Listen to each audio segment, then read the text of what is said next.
নমস্কাৰ দৰ্শকবৃন্দ, এয়া আপোনালোকৰ সন্মুখত চাহ। কি চাহ কেনেকৈ বনায় আজি এই ভিডিঅ'টোত মই তাকেই দেখুৱাম। এয়া হ'ল অসমৰ গ্ৰীণ টি জৈৱিক চাহ। ইয়াৰ অসমৰ জৈৱিক চাহ যথেষ্ট সুনাম আছে আৰু এই জৈৱিক চাহৰ লগত আপোনালোকে দেখিছে ৰঙা ৰঙাৰ দৰে এবিধ বস্তু আছে। এয়া হ'ল টেঙামৰা। নিশ্চয় চিনি পাইছে। ইয়াৰ সোৱাদ ৰং কেনেকুৱা হ'ব। জৈৱিক চাহ আৰু টেঙামৰাৰ সংমিশ্ৰণত আজি আমি এই চাহবিধ বনাম, তাকেই দেখুৱাম। চাহ বনাইছোঁ। সাধাৰণতে আমি যি ধৰণে চাহ বনাওঁ সেই ধৰণে বনাব লাগিব। ইয়াত জৈৱিক চাহ বেছিকৈ দিয়া হৈছে।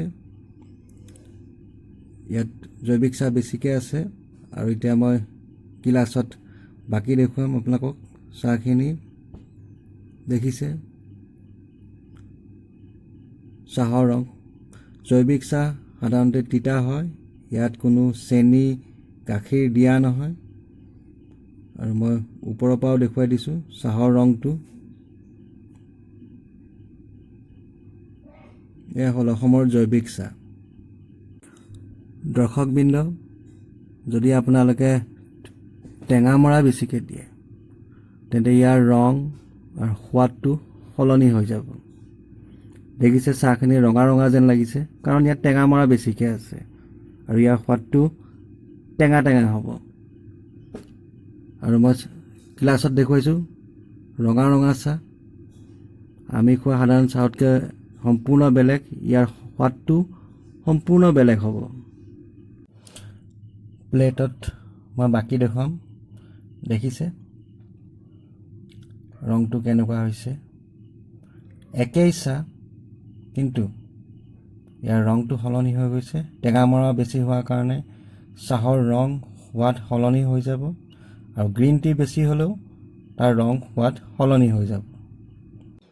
গ্ৰীণ টি বেছি হ'লে চাহৰ ৰংটো এনেকুৱা হ'ব। গ্ৰীণ টি তিতা হয়। আৰু যদি টেঙামৰা বেছি হয় চাহৰ ৰংটো এনেকুৱা হ'ব, টেঙা টেঙা লাগিব। ইয়াত চেনি গাখীৰ দিয়া নহয়। এনেদৰে খাব লাগিব আপোনালোকে।